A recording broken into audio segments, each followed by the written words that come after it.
Lily Drywater is a young Cherokee fingerweaver. Using skills taught to her by her elders and community members, she is preserving this important art and passing on her knowledge to future generations of weavers. Sionigad, Lily Drywater, Tawaton, Gotan, Jalactana, Tahlequah, Janelle. Hello everyone, my name is Lily Drywater. I'm from Tahlequah, Oklahoma. I'm a finger weaver. I'm a student at Northeastern State University and a co-founder of 4Next7. Growing up in Tahlequah, I was surrounded by Cherokee culture a lot, but most of what I learned was not from my family because my family is non-traditional. So the stuff that I have learned has been from like Camp Cherokee, working at the village, at the Heritage Center. I actually learned how to finger weave from Robert Lewis. I took his Native American Arts and Crafts class at NSU when I was a sophomore. Robert Lewis is a local storyteller. He does all kinds of things. He's a painter, he's an artist, he knows all kinds of crafts. Of course, from the Native American Arts and Crafts class, he taught us like everything. The Heritage Center, where I used to work, where I learned most of what I know now, it's a little museum in Park Hill, Oklahoma. I started working there as a summer youth in the village, in Tahlequah Village. A year or two after that, then I started working as a regular employee. So then I started doing all the finger weaving and stickball making and basketry and pottery and stuff that I do now. So it's really thanks to the village. I'm in this place that I'm at today. After the Heritage Center, I just continued working on my crafts and started teaching it as well. This is how I learned finger weaving from Robert Lewis. Finger weaving is kind of a forgotten craft in a lot of ways. A lot of people don't really think about it, so I think it's important to keep it going, and so I try to teach as many people as I can. The way that I usually describe finger weaving to people, especially if I'm teaching, is that it's basically like a loom. Like if you imagine a loom, the strings kind of go like that, and then one string goes between them, and then you go back, and it's just continuous motion of just going back and forth.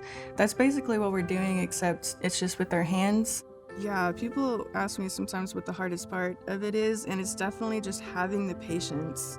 This has really helped me with patience throughout the rest of my life anyway. People say I'm a patient person, and like literally this is why, because this just takes so long. For materials for finger weaving, I just use regular yarn. Back in the day, we would use pretty much anything at our disposal, like grass fibers, tree fibers, animal furs, anything that we can just like twist together to make a string. That's what we would be finger weaving out of. And then we'd be like dyeing those strings with, of course, natural materials. Walnut would make brown, or yellow locust would make yellow, or so on. So yeah, there's like a lot of patterns. The most traditional one would be the oblique pattern. It's just kind of like a plaid pattern. Diagonal is like the most basic, and then usually after I teach diagonal, I try to teach chevron, because that's just diagonal reversed, so it's just like a mirror of diagonal. And then after that, usually try to teach lightning bolts. And then we have arrowhead design, which kind of looks like an arrowhead without the notches. I think finger weaving is important because it is kind of forgotten. A lot of people don't really consider it. They consider maybe the clothes and the mocks and the jewelry or the weapons and things, but finger weaving was a really essential part to our lifestyle back in the day.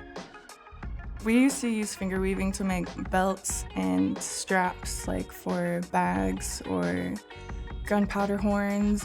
One way that finger weaving is important in Cherokee culture is that we used to use it to make our wampum belt. We would keep track of our history, weaving patterns and figures and images into the belts. The wampum belts were pretty important because we didn't have a writing system before Sequoia invented it in the 1800s. So the wampum belts was really a way that we could have a physical thing that shows our history rather than just storytelling, rather than just oral history.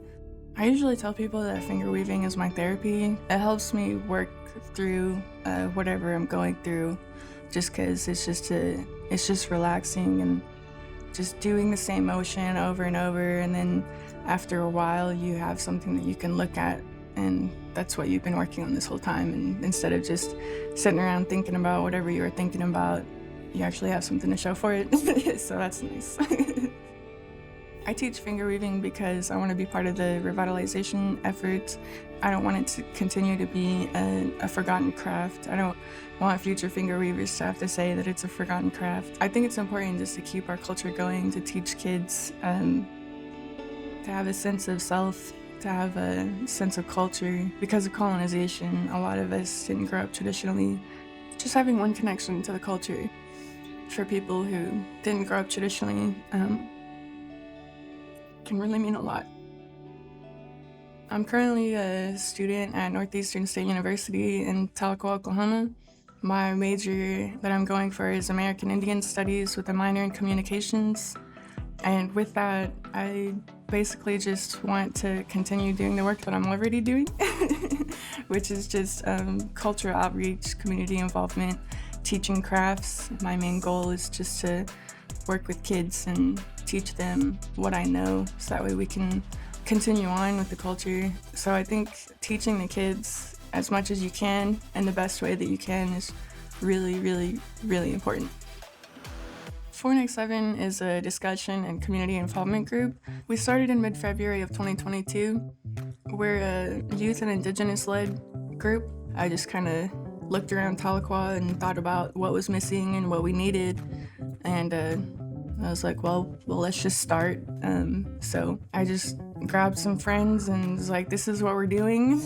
And it just kind of has gone from there. We're a few months in now, and we've done a community day where we had free food. That's one of our main goals, is to foster a sense of community in Tahlequah. 4Next7, of course, is first a discussion group, so we want to begin discussions about local issues and policies, and then taking action on those. We have a lot of ideas for the future. We have more ideas than we have manpower to do them. So we definitely need more people. We would like to get as many people involved as we can, regardless of opinion, age, gender, sexuality. What we're trying to do is just bring everybody together to move forward as one.